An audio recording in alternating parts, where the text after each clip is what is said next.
Okay, in this video we're checking out the Hobbymate Speed H6 Smart Charger.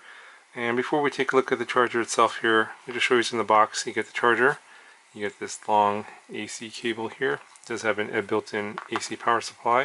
It does also run off of DC.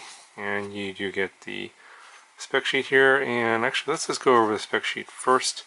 This is a charger, another smart charger that's very similar to a lot of the ISDT chargers I reviewed in the past. So I'm not going to cover every single feature on this charger because there's going to be a lot of similarities to previous chargers. I'm going to cover some of the differences, and this charger does have some unique qualities and basically some higher input or output ranges here. So let me just point out a couple of things here. So the max charge power is 700 watts at an input voltage of 24 volts. That's on DC. And so it's if you have, for example, if you're powering the charger off like a 6S LiPo at 24 volts, then you'll get a maximum charge power up to 700 watts. If it's below 24 volts, it's 325 watts. And then if you're using the built-in AC/DC power supply inside the charger, you get a max charge power of 200 watts.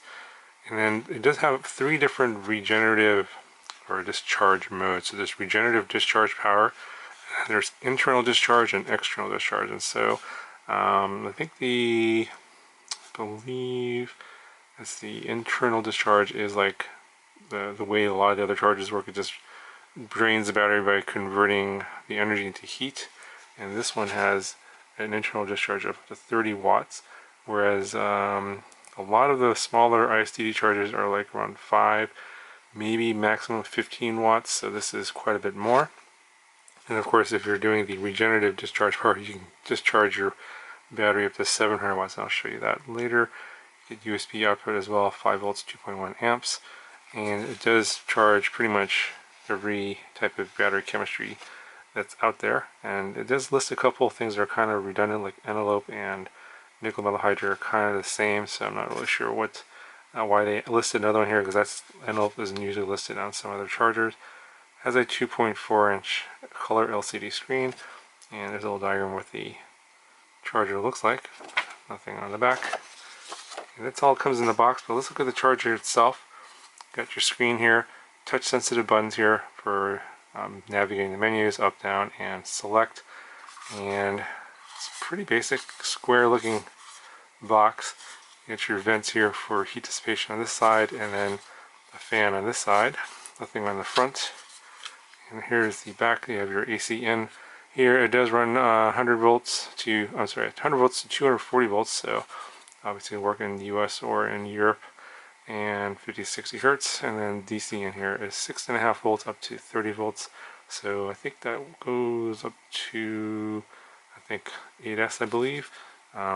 The balance port here is only up to 6S, so for charging batteries it's only going up to 6S. You got your USB output here, 5 volts, 2.1S, and this is where you plug in your XT60 here, XT60 as well over on this side for the DC in. You got your little servo tester here, I'll show you that function a little bit later, and then you have your USB port here for firmware updates, if any firmware updates come in the future. And the bottom here sits a label showing some specs on the input power and output power, and that's pretty much it. Okay, so go ahead and let's go plug this in via the wall connector on AC power. And a little startup screen here. It's a little bit different interface in terms of the statistics that it shows here. You got your individual cell voltages here. You got your amps, milliamps, and watts and volts here. I'll show you that when I plug in a battery. Let's go ahead and plug in this little 2S GNB LiPo.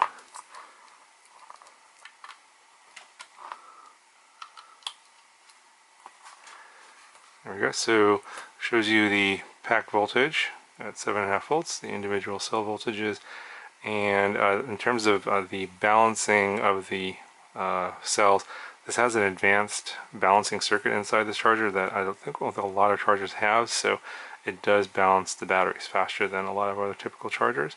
To get into the menu, you just press the center button here, and you can have this basically is your task settings for charging. If you want to get into the settings for the charger itself, you're going to long press this button. Let's get out of here. So you're going to long press this button, And then you get the charger settings.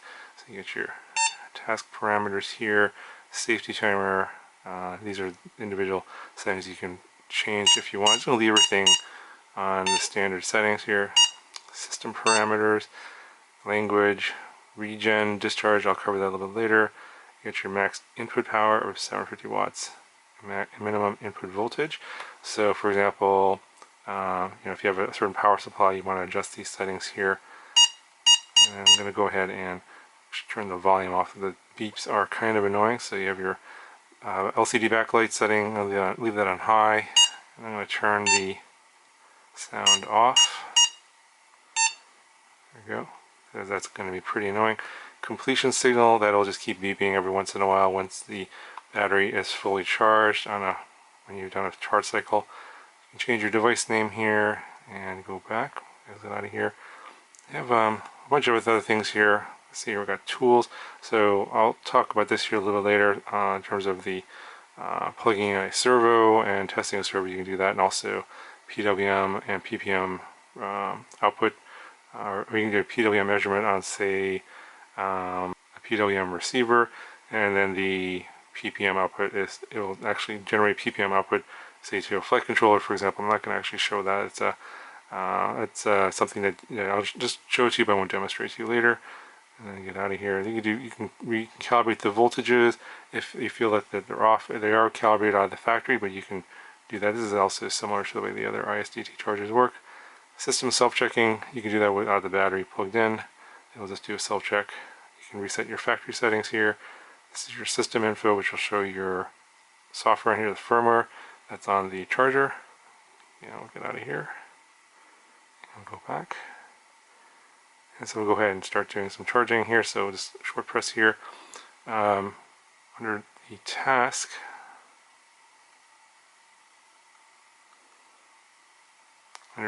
here, if you select that, you have a power supply charge, discharge, external discharge, storage, balance, and regen discharge. So those are the three discharge modes. I'll show you that a little bit later.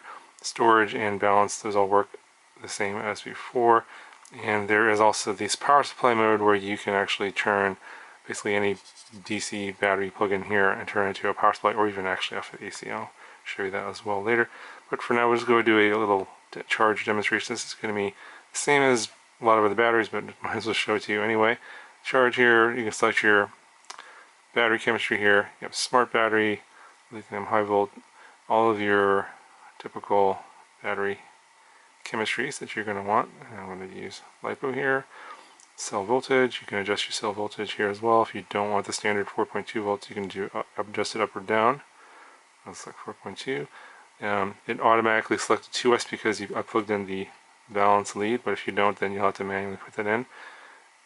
And this is the current setting. I have it set to 3 amps. This is a 3000 milliamp hour 2S pack. So I charge it at 1C at 3 amps, and then we can hit start. So this works pretty much the same as most other ISDC chargers, but as you can see here, this interface is totally different. You got your individual cells here, and they're rising, and you got your pack voltage here that's rising. It shows you your total wattage, 2324 watts, pumping in 3 amps as specified, and then it shows you your milliamp hour counts are going back into the battery, and then up here it shows you your LiPo, what charge setting you're using, 2S, and the percentage of the battery that's being, the current capacity of the battery right now. So you can see that, when just charging one battery here, 24 watts is not that much. On AC here, it'll charge up to 200 watts. So you could have actually multiple batteries on here. If you're using a parallel charger, it's pretty tough to get up to 200 watts unless you're charging at more than 1C, or you have very large batteries, for example.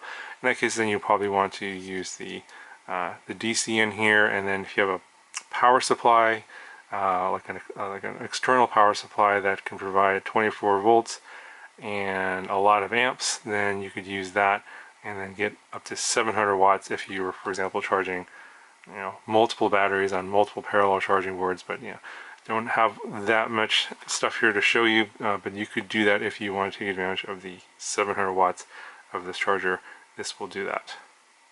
Okay, so I'm going to go ahead and stop this for now. Not going to charge us all the way up. Okay, so basically reboot everything here, and I'm going to show you the different discharge functions that this charger has that a lot of other chargers don't have. So I'm going to plug in, this is like, I think it's a 3S LiPo here, and it's almost fully charged. You see the different cell voltages here, 12.47 volts. And we're going to do a standard discharge here. This is pretty, a lot of the other ISDT chargers have this. You're going to change this to discharge. This is the first mode here. And so you can see the cell voltage, cell count, and then you can change the current setting. It does go up to 5 amps, I believe, on the AC. So I'm going to go ahead and max this out.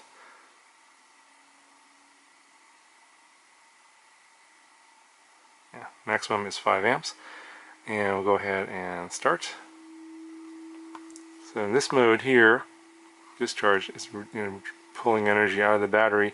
It's going to convert that into heat, so you're going to hear the fan turn on here momentarily. You can see the voltages going down for the individual cells, as well as the pack voltage going down, the number of amps being pulled, negative amps actually, for discharging. And you can see here it's now negative 34 watts. So this is typically on a lot of other chargers, you're not going to get something as high as 34 watts. It's going to be something like 10 watts, something like that, maximum discharge. So this one does have extra something inside, just probably why it's a little bit bigger, to discharge your batteries faster. So if you're looking to save some time and discharge batteries faster, then this is the charger you want to take a look at. Okay, so another way you can discharge the battery here is you can plug in the other side and use the external discharge function. Essentially, it just turns this into like a power supply type of situation, and it works very similar to the power supply function. I'm going to show you them both here in a second. So you go into your task settings, and instead of charge, you're going to select external discharge, and it shows you can input the kind of battery you have on here. So, for example, this is actually a 3S LiPo, so I'm going to change this to 3S, and you can change the current setting here. I'm going to actually reduce that. I think it can, yeah, maximum is 15, but you can go as low as 1 amp. So obviously you want this to be as high as possible to discharge the battery as quickly as possible.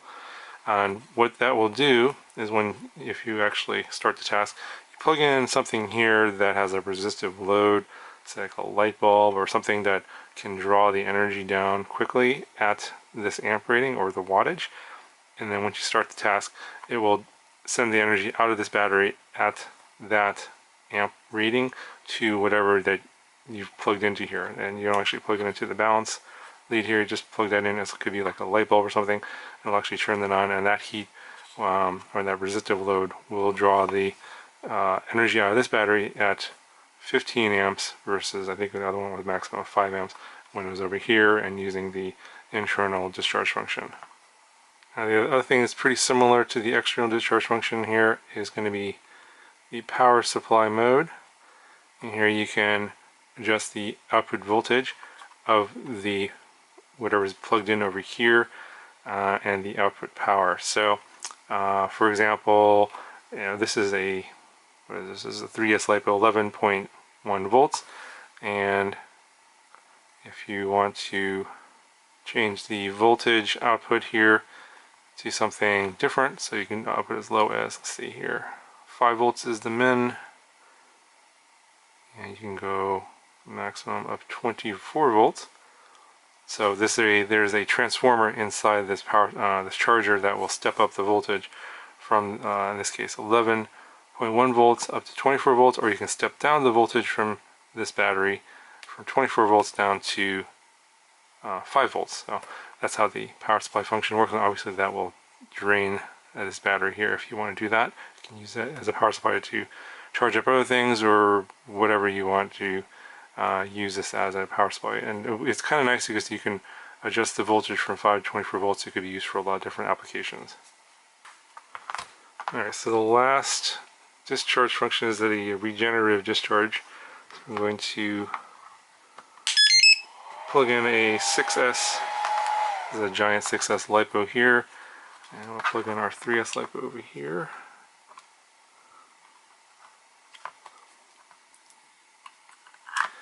So for example, if you have a fully charged 6S LiPo in the field here and you want to use this as a field charger, you can do that. And say you have a bunch of smaller batteries. At the end of the day, maybe you didn't use all your batteries, you can then reverse or regen discharge the full batteries back into your 6S LiPo to charge it back up again. Basically revert these back to storage charge for the smaller batteries and just put the energy back into the bigger battery. So it's kind of reversing what you're using this as a field charger previously. So we'll go into our settings here and we'll change this to regen discharge. And we're going to have to adjust some settings here, so I'm going to exit out here and I'm going to show you here in the charger settings. You're going to want to make sure that under, I think it's system parameters.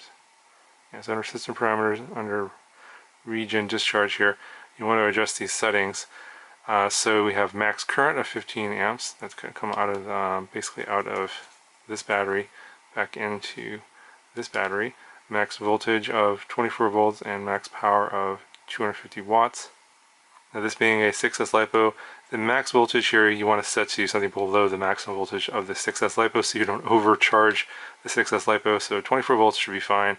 That won't go over the, I think the maximum is like well over 25.5 volts. And this should be fine. This is basically you want to adjust the max voltage to whatever battery you have over here so you don't overcharge this battery because there's no balance lead or anything like that there. You could possibly overcharge this battery here by constantly draining smaller batteries into this, and then you'll have a situation where it's got too much voltage and could cause a fire. So this is why you want to change this here. Okay, so we've selected our task of regen discharge, and we have LiPo cell voltage of 3.75 volts. So this, it'll actually take the cell voltage down to 3.75 volts per cell. That's a little low, so I'm going to raise that up to 3.8. And obviously it knows what the cell count is, and you want the current setting at 15 amps. That's going to drain the battery faster, and then we can hit start. And you can see it says regen discharging, and it's taking the power out of the smaller 3S LiPo and putting it into this bigger 6S LiPo. You can see here when you're using this one is actually more than 34, 35 watts. It's kind of fluctuating right now at negative 2.8 amps. But you can see, yeah, so I think what's going on here is drawing down. This battery is kind of old and not very good, low C rating, so it's trying to draw 15 amps, but you can see the voltage is sagged significantly, even it's only drawing negative 27 amps. So that 15 amps is way too much for this particular battery. It's too fast. So I'm actually going to stop that so we can get some better numbers here. So actually you can adjust it on the fly, and let's just take the amps down to something a little bit more reasonable. It better demonstrate this, so I'll just make it 5 amps. And yeah, the pack voltage is still there, the individual cell voltages are still pretty low, but I think if we stop this, you can see it adjusts the current output or the current draw on here to reflect the fact that it is almost at 3.8 volts and so it doesn't want to draw the battery voltage down too quickly. That's why it's not at the 5 volts that I wanted. But if you hit stop here, you'll see that these numbers will recover up. So you have 3.8, it's at 3.9. So basically I just have a really crappy battery on here that I'm trying to discharge from, but it would continue to do that until it hit 3.8 volts per cell and put the energy into here. But if you have bigger batteries on this end that has a higher C rating, you can draw down the voltage out of here pretty quick with this charger, which is pretty nice. Okay, so I just want to do a quick demo of the Servo Test function. So it's going to be under Tools here, and we'll do the auto testing. And I got a servo here from an old project, and you guys know what this is. I'd be seriously impressed because this is from a video from like 3 years ago. But we're going to plug in our servo lead here in the back, and let's see how this works. So go ahead, hit servo auto test, and you can see it moving. So it has speed of low, range of 1,000 to 2,000. That seems to be working pretty good. So you can adjust, let's see here, you can adjust the range here. And you can adjust the speed here. So low, you have medium, and high. We'll go ahead and exit out of this. So that's pretty much the auto test. You can do the manual test as well. And I think, yeah, you just basically, yeah, overexerting, gonna burn out that servo. You can see the numbers change pretty quickly here. It actually sends an actual PWM value there. Yeah, but that's basically how the servo tester works. If you have that situation where you want to test a servo, this charger has that ability as well. Okay, so that's pretty much it for all the things that I wanted to show on this particular charger. There's a lot of other functions on here that are very similar to a lot of other ISDT chargers. I wouldn't be surprised if this is actually made by ISDT and rebranded by Hobbymate. That happens a lot in the industry. But I think I like the newer interface here. Obviously they got the nicer graphics, but a lot of the functions work pretty much the same as before, but now you have higher limits on your basically. I think the nicest thing about this one is the discharge functions. You could discharge your batteries a lot faster, and with I guess previously it was like 10 amps or whatever, or 10 watts. Now this one goes up to 30 watts, and you can go even higher if you are using the external or the regenerative discharge function. You can basically kill your battery. You saw I was drawing out way too many amps, and the voltage sagged like a lot on that battery. So that's the thing about this new charger. I think yeah, they're constantly improving. So this one's going to be a lot of fun to use, and I'm looking forward to using this one. I'm going to be keeping this one for a while and testing it out. And yeah, if you guys have any questions, let me know. I'll talk to you guys in the next one.